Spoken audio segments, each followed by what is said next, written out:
Story की शुरुआत होती है एक हुड पहने हुए आदमी से जो कासल के रूफ पर छुपा हुआ है। वो वेट कर रहा है कि जैसे ही सारी लाइट्स बंद हो जाएं, वो अंदर घुसकर अपना टारगेट मार सके। लेकिन जैसे ही वो जंप करने वाला होता है, उसे महसूस होता है कि कोई उसके पीछे खड़ा है। जब वो मुड़कर देखता है तो एक ब्लैक हेयर्ड यंग लड़का एक टावर के ऊपर खड़ा होता है, सीधा उसकी तरफ देखते हुए। हुडेड मैन के शरीर में एक ठंडी सी लहरें दौड़ जाती हैं। उसे लगता है कि ये लड़का भी कोई दूसरा हिटमैन होगा, बिल्कुल उसी की तरह। लेकिन ध्यान से देखने पर उसे समझ आता है कि ये लड़का कोई आम इंसान नहीं है, बल्कि वो लेजेंडरी साइलेंट असैसिन है, एक ऐसा आदमी जिसके पावर इंसान के समझ से बाहर है। हुडेड मैन समझ जाता है कि अब भागने का कोई रास्ता नहीं, उसे लड़ाई करनी ही पड़ेगी। वो तुरंत एक अच्छी पोजीशन लेने के लिए दौड़ता है और एक साथ बहुत सारे शार्प मेटल स्पार्क्स असैसिन की तरफ फेंक देता है। लेकिन उसकी बदकिस्मती देखो, असैसिन बहुत फास्ट होता है। वो हर एक अटैक को इजीली डॉज करता है और सीधा हुडेड मैन की तरफ दौड़ पड़ता है। वो आदमी अपना डैगर निकालता है और एक ही बार में सब खत्म करने की कोशिश करता है, लेकिन ब्लैक हेयर्ड लड़का उसके अटैक को अपने डैगर से ब्लॉक करके डिफ्लेक्ट कर देता है। रूफटॉप पर दोनों के बीच एक जबरदस्त लड़ाई होती है, लेकिन जल्दी ही वो लड़का अपने अपोनेंट को डिसआर्म कर देता है। फिर भी हुडेड मैन हार नहीं मानता। वो फिर से स्पाइक फेंकता है, लेकिन असैसिन उन सबको भी डॉज कर लेता है। ये एक ओपनिंग क्रिएट करता है जिसका फायदा उठाते हुए हुडेड मैन वार करने की कोशिश करता है, पर वो क्या जाने ब्लैक हेयर्ड लड़का पहले ही सब कुछ सोच चुका होता है। वो आसानी से उसके पीछे पहुंच जाता है। अब हुडेड मैन डेस्परेट हो जाता है। उसे समझ आ जाता है कि दोनों के बीच पावर डिफरेंस बहुत बड़ा है। वो अपनी पूरी ताकत लगा देता है, हर स्ट्राइक, हर ट्रिक, लेकिन उस लड़के के सामने सब बेकार जाता है। असैसिन हर एक स्लैश और अटैक को कामली ब्लॉक करता है, उसके हिडिंग शू ब्लेड तक को भी रोक देता है। अब हिटमैन के पास कोई ट्रिक नहीं बची। असैसिन उसके हाथ में छुरी घुसा देता है, फिर उसके पैर तोड़ देता है, उसे जमीन पर गिरा देता है। हिटमैन विश्वास नहीं कर पाता कि ये लड़का उससे इतनी आसानी से हरा गया, लेकिन वो अपनी हार मान लेता है। तभी एक तलवार आसमान से गिरती है, उसका दुख खत्म कर देती है। असैसिन अपनी कंपटीशन को खत्म करके सीधा अपने टारगेट के कमरे में घुस जाता है, जहां वो आदमी चैन से सो रहा होता है, अपने होने वाले मौत से अनजान। असैसिन एक बार में अपना रिसॉल्व मजबूत करता है और डैगर उठाकर सीधा वार करता है और मिशन कंप्लीट हो जाता है। लेकिन कुछ ही समय पहले ये डेडली असैसिन कोई और नहीं बल्कि जापान के एक आम अकेला सा टीनेजर था, अकीरा। एक लड़का जो स्कूल जाता था और अकेला रहना पसंद करता था, अपने फोन पर मांगा पढ़ता रहता था। उसके क्लासमेट उसकी तरफ ध्यान तक नहीं देते थे। एक दिन अचानक उनकी रियलिटी में एक टीयर आ जाती है और अकीरा अपने सारे क्लासमेट्स के साथ एक अलग ही दुनिया में पहुंच जाता है।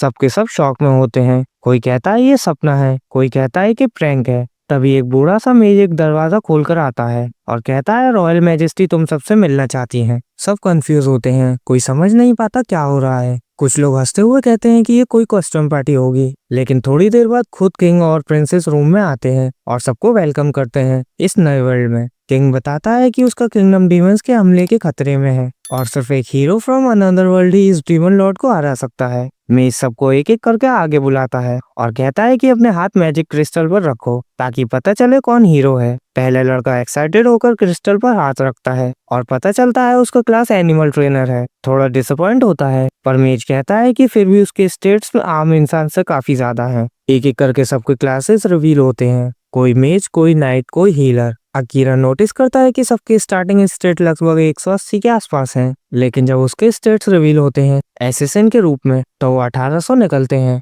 दूसरे लोगों के 10 गुना। फिर एक और लड़का जिसका नाम एस से है क्रिस्टल के पास जाता है और रिवील होता है कि वो हीरो है जिसके स्टेट्स 1000 है। मेज उसे बधाई देता है और कहता है कि आम लोगों के स्टेट 500 तक सील होते हैं, पर हीरो के डबल होते हैं, मतलब 1000। लेकिन अकीरा के 1800 होने का मतलब है कि उसके अंदर कुछ तो अलग है। सब लोग एस के लिए चीयर करते हैं क्योंकि वो क्लास का सबसे पॉपुलर लड़का है। एक दोस्त अकीरा को पुश करता है कि वो भी अपने स्टेट सबको दिखाए, लेकिन अकीरा सोचता है हम एक अननोन वर्ल्ड में हैं, इनके रूल्स नहीं जानते, अभी अपने स्टेट बताना स्टूपिडिटी होगा। बाद में मैं सबको उनके क्लास के हिसाब से वेपन्स और आर्मर देने की बात करता है और उन्हें उनके रूम्स में भेज देता है। अकीरा वापस जाते हुए नोटिस करता है कि वहाँ हिडन कैमरास लगे हुए हैं, मतलब ये लोग उन्हें मॉनिटर कर रहे हैं। ये काफी सस्पिशियस लगता है, इसलिए वो अपना कंसील प्रेजेंस स्किल यूज करके नजरों से बच निकलता है। अपने रूम में पहुंचकर वो बालकनी पर जाता है और सोचता है कि सच में वो एक नई दुनिया में आ गया है। उसके अंदर क्यूरियोसिटी भर जाती है। थोड़ा सोचकर वो कुछ जंप्स लगाता है और बिना मेहनत के कासल के टॉप तक पहुंच जाता है। तभी उसे एक खुला हुआ विंडो दिखाई देता है,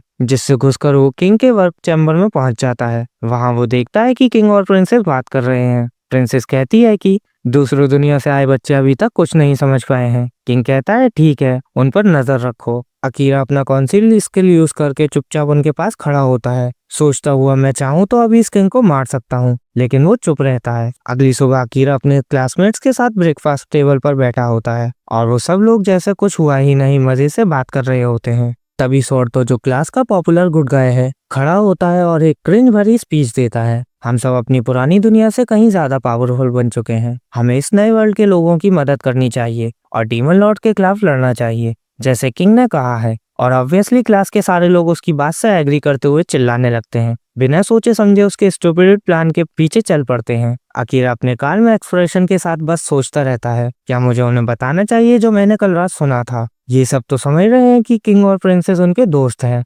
ब्रेकफास्ट के बाद सब स्टूडेंट्स को ट्रेनिंग ग्राउंड पर बुलाया जाता है। वहाँ एक बंदा आता है, lord commander Sarin, royal army का हेड। वो इंट्रोड्यूस करता है अपने आप को और कहता है, तुम सब नए हो और मेरी ट्रेनिंग के बाद 1 महीने में तुम्हें डंजन में भेजा जाएगा ताकि तुम अपनी असली एबिलिटीज टेस्ट कर सको। सोर्ड तो फिर से हीरो बनने लगता है, सबको मोटिवेट करता है, let's do our best. Akira फिर से अपनी कॉन्सील प्रेजेंस एबिलिटी यूज करके दूर से सबको साइलेंटली ऑब्जर्व कर रहा होता है, जैसे कोई अपने लेवल के नीचे का सर्कस देख रहा हो। लेकिन जैसे ही वो अलग से निकलकर और इन्फॉर्मेशन लेने जाता है, उसके पीछे एक बंदा आ जाता है, कमांडेंट सरीन खुद। सरीन अपनी आर्मी एक लेफ्टिनेंट गिल को दे देता है। अकीरा थोड़ा अलर्ट हो जाता है, सोचता है क्या मेरी कॉन्सील एबिलिटी खत्म हो गई है या फिर इसका कोई टाइम लिमिट है। लेकिन सरीन मुस्कुराता है और कहता है, रिलैक्स, तुम्हारी एबिलिटी ठीक से काम कर रही है। मैं बस तुम्हें देख सकता हूँ क्योंकि मेरे पास एक अलग गिफ्ट है, मिस्टिकल आईसाइट। मैं हर चीज का टेम्परेचर देख सकता हूँ। बेसिकली मैं एक चलती फिरती थर्मल कैमरा हूँ। अकीरा तुरंत अपना हाथ ब्लेड पर रखता है और पूछता है, तो क्या हम दोनों के बीच कोई प्रॉब्लम होने वाली है। सरीन हाथ उठाकर कहता है, अरे नहीं, मैं तुम्हें किंग या प्रिंसेस के सामने एक्सपोज नहीं करने वाला, मुझे उनसे कोई मतलब नहीं। अकीरा फिर भी सस्पिशियस रहता है, पूछता है तुम किस साइड पे हो। सरीन कहता है वो बात इतनी सिंपल नहीं है, एक्सप्लेन करना मुश्किल है। अकीरा को लगता है कि वो झूठ नहीं बोल रहा, तो थोड़ा अपना गार्ड डाउन करता है, फिर कहता है मुझे लाइब्रेरी जाना है ताकि मैं इस दुनिया के बारे में ज्यादा सीख सकूं। सरीन पूछता है तुम्हारी कंसोल एबिलिटी का लेवल क्या है। अकीरा कहता है ऑलरेडी मैक्स्ड आउट, लेकिन बाकी सारी स्किल्स लेवल 1 है और मुझे समझ नहीं आते इन्हें कैसे बढ़ाया जाए। सरीन मुस्कुराता है, मैं उसमें तुम्हारी हेल्प कर सकता हूँ, लाइब्रेरी से तुम्हें कुछ खास नहीं मिलेगा। अकीरा थोड़ा सोचता है, ट्रस्ट करना रिस्की है, लेकिन स्ट्रॉन्ग बनने का थॉट उसे एक्साइट करता है। वो अपनी एक्साइटमेंट कंट्रोल करता है और पूछता है, मेरे घर वापस जाने का कोई तरीका पता है तुम्हें। सरीन कहता है नहीं, लेकिन अगर तुम्हें कभी वापस जाना हो तो पहले तुम्हें जिंदा रहना होगा और जिंदा रहने के लिए स्ट्रॉन्ग बनना जरूरी है। अकीरा कहता है मुझे फ्री हेल्प लेना पसंद नहीं। सरीन मुस्कुराता है, तो बदले में मुझे अपनी दुनिया के बारे में बताना, हम दोनों एक दूसरे से सीख लेंगे। ये बात अकीरा को पसंद आती है, दोनों हाथ मिलाते हैं और ये पहली बार होता है जब अकीरा किसी पर ट्रस्ट करता है इस नए वर्ल्ड में। अकीरा अलग अलग रेस के बारे में सीखता है, 20 पीपल्स, एल्व्स और उनके अलग कॉन्टिनेंट्स के बारे में। वो अपना फिजिकल और मेंटल ट्रेनिंग कंटिन्यू करता है, क्लेम करता है कि ट्रेनिंग ही स्किल लेवल अप करने का इकलौता तरीका है। उसके क्लासमेट गिल के अंडर अलग ट्रेनिंग करते रहते हैं। एक शाम अकीरा सरीन से मिलने आता है और एक बुक दिखाता है, कहकर ये तुमने लिखी है ना। सरीन हंसी के साथ कहता है हाँ, ये कुक बुक के डिस्गाइज में लिखा गया plan to overthrow the king है। वो बताता है कि किंग एक ब्रोकन मैन बन चुका है जो दुनिया के सिस्टम को तोड़कर कुछ क्रेजी करने वाला है। लेकिन प्रॉब्लम ये है कि सरीन रॉयल नाइट्स का कमांडर है, उसका होली ड्यूटी है कि किंग की प्रोटेक्शन करना। अकीरा समझ जाता है और कहता है, मैं चाहता था उस रात किंग को मार सकता था जब हम यहाँ आए थे, लेकिन मेरा मन नहीं हुआ। सरीन हल्की सी मुस्कान के साथ कहता है, और तुमने ऐसा ही किया। एसेसिन होने का मतलब ये नहीं कि तुम हमेशा मर्डर करना ही पड़े। 1 महीना बीत जाता है, हीरो और स्टूडेंट्स अब डंजन के लिए रेडी होते हैं। पूरा शहर उन्हें देखकर तालियां बजा रहा होता है, चीयर्स कर रहा होता है। लेकिन अकीरा का ध्यान एक जगह अटकता है। दूर एक हुड पहनी लड़की खड़ी होती है जो उन्हें गुस्से से घूर रही होती है। अकीरा तुरंत अपना स्किल एक्टिवेट करता है और उसके पीछे अपीयर हो जाता है। उसे चौंकाकर कहता है, क्यों देख रही हो हमें इतनी नफरत से। लड़की, जिसके बाल नीले होते हैं, कहती है, सब तुम्हें और तुम्हारे दोस्तों को हीरो बुला रहे हैं, पर मैं जानती हूँ कि तुम्हें यहाँ बुलाने के लिए क्या कुर्बानी दी गई थी। अकीरा शॉक में कहता है, कैसी कुर्बानी। लेकिन लड़की सिर्फ कहती है, खुद पता लगाओ, और चली जाती है। थोड़ी देर बाद सब डंजन के अंदर होते हैं। वहाँ मॉन्स्टर हर कोने से आ रहे होते हैं और हर स्टोन ट्रैप डोर बन जाता है। सब स्टूडेंट्स थक चुके होते हैं। अकीरा मैक्सिमम अटैकर्स को रोकता है और सरीन से कहता है, हम वापस चलें। सरीन कहता है, आज के लिए इतना काफी है, और अपना डिवाइन स्किल यूज करके सामने का रास्ता क्लियर कर देता है। गिल चिल्लाता है, सब एग्जिट की तरफ दौड़ो, लेकिन वो लोग अभी भी अंडरग्राउंड ही होते हैं और सामने और मॉन्स्टर आ जाते हैं। तभी हमारा क्रिंज किंग सोर्ड तो याद करता है वो स्मोक बम जो प्रिंसेस ने दिया था, कहते हुए ये मॉन्स्टर को भगा देगा। वो बॉम्ब फेंकता है लेकिन उसके शॉक के लिए स्मोक से कुछ और ही निकलता है, एक मिनटॉर। गिल चिल्ला उठता है, ये इम्पॉसिबल है, मिनटॉर तो डंजन के डीपेस्ट फ्लोर पर होते हैं। अकीरा तुरंत एक्शन में आ जाता है, वो मिनटॉर के ब्लो को डॉज करता है और उसके सिर पर जंप करके डैगर से वार करता है, लेकिन उसके शॉक के लिए डैगर टुकड़ों में टूट जाता है। सोर्ड तो नीचे गिरता है, अपनी तलवार उठाने लायक भी नहीं रहता। अकीरा उससे कहता है पीछे रहो, तुम्हें तो डीमन लॉर्ड को मारना है हीरो। कमांडर सरीन आता है और सिचुएशन देखकर कहता है ये तो खतरनाक हो गया है। अकीरा कहता है अपना स्पेशल एबिलिटी यूज करो, बाकी मुझे संभालने दो। सरीन थोड़ा हेजिटेट करता है, डेंजरस है, लेकिन अकीरा की आंखों में डिटर्मिनेशन देखकर वो स्पेल कास्ट करता है। एक बड़ा सा लाइटनिंग बोल्ट मिनटोर को शॉक कर देता है। उसी वक्त अकीरा उसके पीछे पोजीशन ले लेता है और रेडी हो जाता है स्ट्राइक करने के लिए। वो अपना शैडो मैजिक एक्टिवेट करता है और प्योर डार्कनेस से बने स्पाइक्स मिनोटॉर की तरफ भेज देता है, जो अब भी सरीन के लाइटनिंग शॉक में स्ट्रगल कर रहा है। लेकिन मिनोटॉर जल्दी ही उस बाइंडिंग से छूटकर निकल जाता है और सीधा अकीरा को टारगेट करता है। इमेजिन करो वो नहीं जानता कि अकीरा ने पहले ही अपना स्पेल कास्ट कर दिया था। जैसे ही मिनोटॉर अपनी भारी एक्स घुमाता है, उसका हाथ डार्क स्पाइक से छेद दिया जाता है। अकीरा और ज्यादा स्पाइक्स भेजता है और जब उसे यकीन हो जाता है कि ये मॉन्स्टर इतनी आसानी से खुद को तोड़कर बाहर नहीं निकल पाएगा, तब वो उसे नीचे वाले अंधेरे गड्ढे की तरफ खींचना शुरू कर देता है। मिनोटॉर अंधेरे में गिर जाता है और स्पाइक्स उसका सिर ही झड़कर ऊपर खींच निकलते हैं। सब लोग हैरान रह जाते हैं कि अकीरा ने कैसे इतने पावरफुल मॉन्स्टर को आसानी से हरा दिया, लेकिन फिर अचानक उसकी पावर कंट्रोल से बाहर जाने लगती हैं। सब पैनिक करते हैं जब वो शैडो स्पाइक को वापस लेने की कोशिश करता है, पर लकीली सरीन आ जाता है और उसे शांत करता है। सरीन की गाइडेंस के साथ अकीरा अपनी पावर वापस पाता है और शैडो मैजिक को डीएक्टिवेट कर देता है। वो खुद को लकी समझता है कि वो जिंदा है। सरीन उससे कहता है कि आज उसने उनके एक्सपेक्टेशन से भी ज्यादा दिखाया। जब वो डंजन से वापस आते हैं, सरीन अकीरा का धन्यवाद करता है कि उसने सबकी जान बचाई, लेकिन अकीरा को लगता है कि पूरा क्रेडिट उसका नहीं बनता। वो बोलता है कि अगर सरीन उसके साथ नहीं था तो वो मिनोटॉर नहीं हरा पाता, क्योंकि ट्रेनिंग में उसने शैडो मैजिक को सही से कास्ट करना भी नहीं सीखा था। सरीन कहता है कि उसने पहली बार सुना है कि कोई एक्स्ट्रा स्किल शैडो मैजिक भी एग्जिस्ट करती है, और वो मानता है कि अकीरा अभी इस स्पेल को बस थोड़े बहुत ही कंट्रोल कर पा रहा है। वो वार्न करता है कि अगली बार ध्यान से यूज करो, फिर डिसाइड करता है कि वो उसे एक समुराई स्वॉर्ड देगा, वही स्वॉर्ड जो पहले हीरो ने खुद फॉर्ज किया था। अकीरा स्वॉर्ड ले लेता है और पूछता है तुम ये स्वॉर्ड करंट हीरो को क्यों नहीं देते। सरीन हंसकर कहता है स्वॉर्ड तो के पास ऑलरेडी होली स्वॉर्ड है, और वैसे भी मैंने ये स्वॉर्ड रॉयल ट्रेजरी से चुरा लिया था। अगर मैं इस टाइम हीरो को ये दे देता तो वो तुरंत अरेस्ट हो जाता। अकीरा खुशी से स्वॉर्ड एक्सेप्ट करता है और नोटिस करता है कि हिल्ड के पास कुछ इंस्क्रिप्शंस हैं। पहली इंस्क्रिप्शन लिखी होती है या तो नो कमी, दूसरी में पहला हीरो ये विश करता दिखता है कि उसकी तलवार उसके सक्सेसर को मुश्किल वक्त में गाइड करे। अकीरा कहता है कि वो पहले हीरो से मिलना चाहता था। हीरो की बात निकलते ही अकीरा को सोर्टो पर लगा हुआ कर्स याद आता है और कैसे उनके एन्चेंटर ने कितनी बार ट्राई की पर कर्स ब्रेक नहीं हुआ। उसे कुछ गड़बड़ महसूस होती है और सरीन के पास भी एक थ्योरी होती है। वो कहता है कि कर्स के पीछे जो शख्स है वो एक्चुअली प्रिंसेस ही हो सकती है, जो एक डार्क मैजिकल रिचुअल के थ्रू सोर्टो को अपनी पपेट बनाना चाहती है। अकीरा बिल्कुल सही टाइम पर वहां पहुंच जाता है और उस मैजिक क्रिस्टल को तोड़ देता है जो प्रिंसेस रिचुअल के लिए यूज कर रही थी। प्रिंसेस गुस्से में चीख उठती है और पूछती है कौन है जो मेरी बेडरूम में आके घुस गया, कैसे तुम डेयर करके बिना परमिशन आए। अकीरा सीधा अपनी तलवार उस पर पॉइंट करता है और कहता है वो जो दूसरों पर कर्ज करता है वो औरत नहीं एक बिच है। वो उससे पूछता है कि वो ये सब क्यों कर रही है। प्रिंसेस कहती है सब किंग के लिए।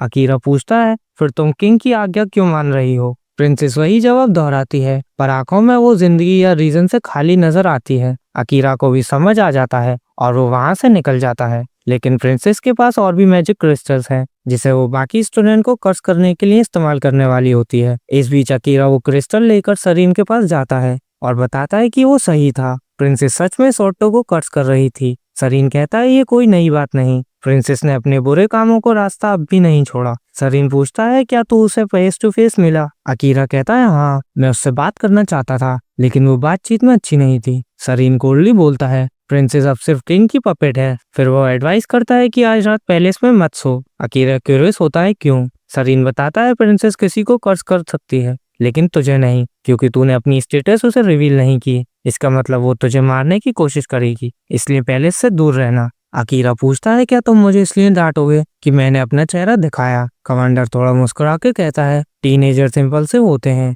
हमारी ड्यूटी है उनकी गलतियों को कवर करना। अगली सुबह अकीरा एक हंगामा सुनकर पैलेस की तरफ भागता है। वहाँ बड़ा सा क्राउड जमा होता है। वो देखता है कि सोर्टो कर्ज से फ्री हो चुका है और फिर एक खबर मिलती है जो उसके पैरों को ठंडा कर देती है, सरीन की मौत।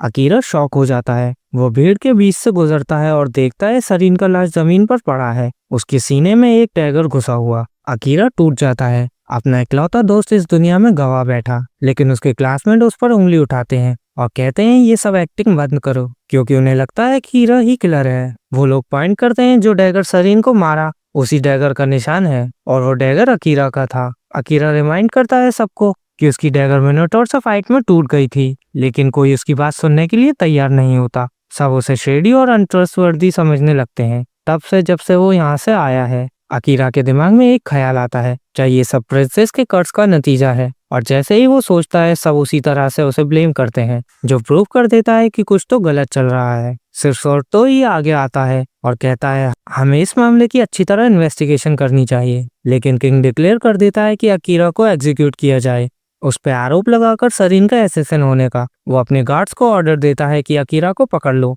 पर अकीरा फिर से अपनी हाइडिंग स्किल यूज करता है और गार्ड्स की नजरों से स्लिप करके बच निकलता है। जब किंग अपने ट्रूप्स को पैलेस में उसको ढूंढने के लिए भेजता है, अकीरा गिल के पास चला जाता है। गिल बताता है एक शॉकिंग सच, एलाइट एसेसिनेशन यूनिट ने सरीन को मारा और वो ऑर्डर सीधा किंग से आए थे। अब वो एसेसिनेशन स्क्वाड अकीरा के पीछे भी है, पर सरीन ने ये बात एंटिसिपेट कर ली थी। उसे अपने रूम में ट्रैवल सप्लाईज छोड़ दिए थे। गिल कहता है ये ले जा ये सप्लाईज और भाग। अकीरा वाइस कमांडर को धन्यवाद देता है और सरीन के कमरे की तरफ भागता है। जल्दबाजी में वो छोटा सा पाउच भूल जाता है। रात में किंग अपने कमरेड से बात करता है। सरीन ज्यादा मुश्किल नहीं था, ज्यादा आसानी से गिर गया। प्रिंसेस कहती है कि अब सब स्टूडेंट्स एक्सेप्ट हीरो ब्रेनवेस्ट हो गए हैं, अब बस उनको एक बहाना चाहिए ताकि वो आसपास के किंगडम से वॉर शुरू कर दें। किंग खुश होता है और इंस्ट्रक्ट करता है एसेसिन्स को तुरंत अकीरा के पीछे भेजो, उसे जिंदा नहीं रहने देना वरना वो हमारे लिए खतरा बन जाएगा। इस बीच अकीरा अपने आप को डंजन के अंदर छुपा रहा होता है, क्योंकि सरीन ने कभी कहा था अगर कभी कोई तुझे ढूंढने आए तो डंजन सबसे सेफ जगह है। लेकिन एक प्रॉब्लम है, वहाँ पीने के लिए साफ पानी नहीं मिलता। डंजन उन लोगों के लिए एक परफेक्ट जगह है जो अपने स्किल्स लेवल अप करना चाहते हैं, लेकिन लोग यहाँ आते नहीं क्योंकि ये जगह मौत से भी ज्यादा खतरनाक है। सरीन ने अकीरा को वार्न किया था, तेरा प्रेजेंट काउंसिलिंग स्किल भी तुझे हाई लेवल मॉन्स्टर से नहीं बचा सकता, उनके सेंसेस बहुत शार्प होते हैं। लेकिन उसने ये भी कहा था अगर तू काफी स्ट्रांग हो गया तो एक दिन अपनी सेंट और बॉडी टेम्परेचर तक मिटा पाएगा, इतना कि दुनिया तुझे महसूस भी नहीं कर पाएगी। सरीन के वर्ड्स को याद करते हुए अकीरा डंजन के और अंदर बढ़ता है और एनकाउंटर करता है फ्लेम हाउंड्स, जो मरने के बाद फट जाते हैं। वो याद करता है सरीन ने बताया था कि लेवल 1000 पर पहुंचते ही हर कोई एक स्पेशल स्किल पाता है जो उसकी पूरी किस्मत बदल देती है। डंजन बॉसेस को हराना सबसे फास्ट एक्सपी गेन करने का रास्ता है, लेकिन ये लाइफ और डेथ फाइट होती है जहाँ से एक बार बैटल शुरू हो गया तो पीछे हटना मुमकिन नहीं। अकीरा हर हालत में स्ट्रांग बनना चाहता है। फ्लेम हाउंड्स को हराने के बाद वो बॉस रूम में जाता है जहाँ उसका सामना होता है एक जायजेंटिक टर्मन लॉइन से। लॉइन बिना वक्त गवाए अटैक करता है। अकीरा हर स्ट्राइक डॉज करता है, लेकिन उसे समझ नहीं आता कि उसकी पूंछ एक स्नेक है जो जहर उगल सकता है। वेनम लगते ही अकीरा हिल जाता है और अगले ही पल मॉन्स्टर अपने क्लॉ से उसके शरीर छेद देता है। वो समझता है जिंदा रह जाना ही काफी किस्मत वाली बात थी, लेकिन हारना अकीरा की डिक्शनरी में वो शब्द ही नहीं। वो अपनी पूरी ताकत से शैडो मैजिक अनलीश करता है और देखा जाता है कि काले स्पाइक्स मॉन्स्टर के शरीर को फाड़ डालते हैं, लेकिन अकीरा का कंट्रोल फिर से खत्म होने लगता है। वो बेहोश हो जाता है। तभी उसके अंदर से एक मेल वॉइस गूंजती है, मास्टर ने ज्यादा डैमेज लिया है, शैडो मैजिक फोर्सफुली एक्टिवेट हो रहा है। वो शैडो उसके पास आके हील मोड में आ चली जाती है और अपनी मैना एनर्जी से अकीरा के घाव भरने लगती है। दूसरी तरफ पैलेस में सोर्टो अपने क्लासमेट से कहता है अब हमें डीमन लॉर्ड को हराने के लिए निकलना चाहिए, लेकिन ज्यादातर स्टूडेंट्स कहते हैं अभी नहीं, नाइट कमांडर अभी अभी मरा है। सोर्टो इंसिस्ट करता है अगर हम अभी नहीं चले तो देर हो जाएगी, पर कर्स के अंदर स्टूडेंट्स कह रहे हैं पॉइंटलेस है। सोर्टो कहता है ठीक है तो मैं अकेला ही जाऊंगा,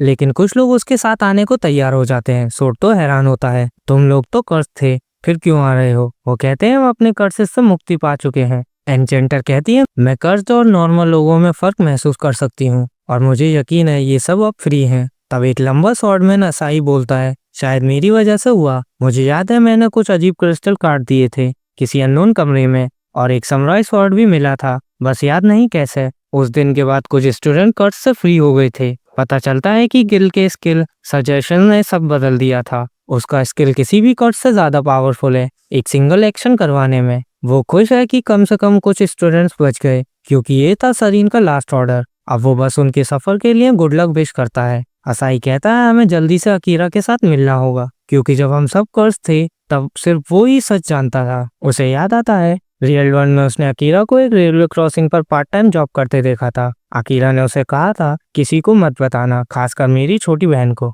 असाई ने कभी कोई बात लीक नहीं की, और बात बात में उन्हें पता चला कि उनकी दोनों बहनें बेस्ट फ्रेंड हैं। तब से दोनों के बीच एक रेस्पेक्ट पैदा हुआ। वापस दिन में अकीरा उसी याद का सपना देखकर जागता है और सोचता है कि असाई सेफ होगा। उसे लगता है कि उसका शरीर एक्सपेक्टेड से ज्यादा ठीक महसूस कर रहा है। जब वो अपना स्टेटस खोलता है तो शॉक हो जाता है। उसके स्टेट्स बढ़ गए हैं, एचपी फुल हो गया है और शैडो मैजिक स्किल भी लेवल अप कर गया। वो समझ नहीं पाता ये सब कैसे हुआ, पर सोचने का वक्त नहीं है। अकीरा डंजन के और गहराई में चला जाता है। जल्दी वो 75th फ्लोर तक पहुंच जाता है और उस पर एक स्लिम मॉन्स्टर अटैक करता है। वो हैरान होता है स्लाइम इतने नीचे फ्लोर्स पे। वो उसे काट देता है और स्लाइम के अंदर से एक खूबसूरत एल्फ लड़की गिर पड़ती है। अकीरा कंफ्यूज होता है ये क्या हो रहा है। वो अपनी स्किल वर्ल्ड आई यूज करता है जो उसने पहले कभी ट्राई नहीं की थी। जैसे ही स्किल एक्टिवेट होती है उसके सामने बहुत ही हॉरिफाइंग चीजें दिखाई देती हैं, इतनी कि उसका मन उछलने लगता है। वो तुरंत स्किल कैंसिल कर देता है वरना दिमाग ओवरलोड हो जाता।